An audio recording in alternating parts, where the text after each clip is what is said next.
Assalamualaikum warahmatullahi wabarakatuh. Allahumma sholli ala sayyidina Muhammad wa ala ali sayyidina Muhammad. Yang terhormat kepada Bapak Haji Lukman Hakim MPD selaku Kepala Sekolah Masa Banda Tahun. Yang terhormat kepada Ibu Dr. Andes Haja Said Mufaria selaku Wali kelas 1. Yang terhormat kepada Ibu Dr. Andes Hajah Adelarina selaku Guru Biologi kelas 1.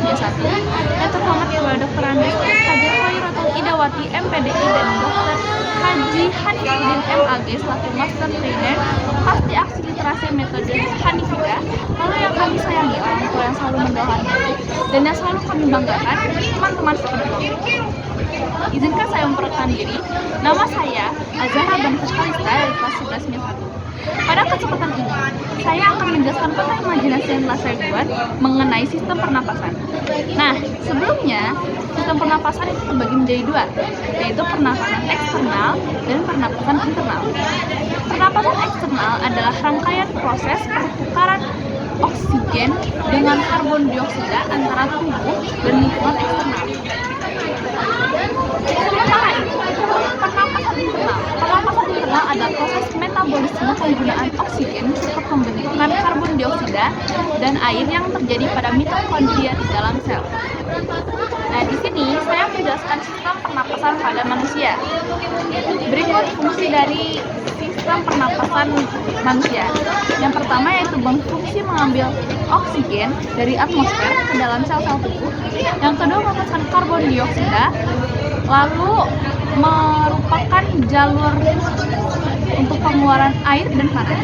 Nah, di sini juga saya menuliskan beberapa anggota sistem pernapasan. Di antaranya ada hidung, laring, alveolus, trakea, bronkus, pulmo atau paru-paru.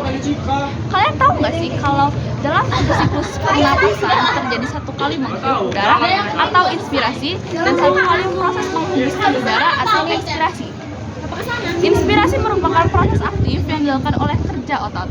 Otot diafragma berkontraksi sehingga diafragma yang semula melengkung berubah menjadi besar, volume rongga dada membesar, paru-paru mengembang, tekanan udara paru-paru mengecil, dan udara dari luar masuk ke paru-paru. Seperti ini. Lalu ekspirasi merupakan proses pasif yang tidak memerlukan kontraksi otot. Otot diafragma relaksasi sehingga diafragma yang mendatar berubah menjadi melengkung kembali. Volume rongga dada menyempit, paru-paru menjadi besar, dan udara keluar dari paru-paru. Selanjutnya, pada sistem pernapasan terdapat beberapa gangguan.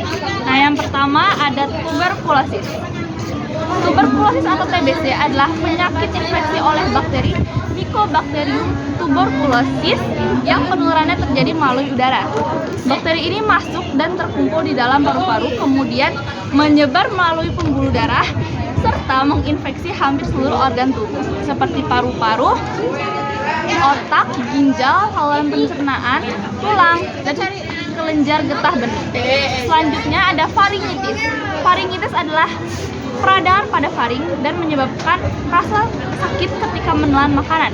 Faringitis dapat disebabkan oleh infeksi virus, bakteri, merokok, menelan racun, reaksi alergi, dan refluks asam lambung. Lalu yang ketiga ada difteri. Nah, difteri adalah penyakit yang disebabkan oleh bakteri Corynebacterium diphtheriae dengan gejala sakit tenggorokan, sulit bernapas dan menelan, mengeluarkan lendir dari mulut dan hidung, demam, serta membengkakkan kelenjar getah bening. Lalu yang keempat ada pneumonia atau radang paru-paru. Nah, pneumonia adalah peradangan paru-paru yang dapat mengakibatkan alveolus terisi cairan yang berlebihan. Pneumonia dapat disebabkan oleh infeksi bakteri, misalnya Mycoplasma pneumoniae dan Streptococcus pneumoniae. Lalu virus atau jamur seperti Aspergillus fumigatus dan Actinomyces israeli. Lalu yang kelima ada kanker paru-paru atau karsinoma pulmoner, adalah abnormalitas sel-sel mengalami proliferasi atau pertumbuhan yang cepat dalam paru-paru. Faktor pemicunya antara lain merokok, terpapar karbonil nikel atau pelebur nikel, dan arsenik yaitu senyawa dalam pestisida, polusi udara, serta genetik. Lalu yang keenam ada hiperkalsiuria Hiperakmia adalah peningkatan kadar CO2 dalam cairan tubuh melebihi batas normal sehingga meningkatkan respirasi, konsentrasi ion hidrogen, dan asidosis. Hiperkapnia bisa juga dibilang sebagai gagal napas. Lalu ada asma. Asma adalah penyempitan saluran napas yang bersifat sementara akibat hipersensitivitas terhadap rangsangan tertentu. Misalnya debu, rambut binatang, udara dingin, dan olahraga.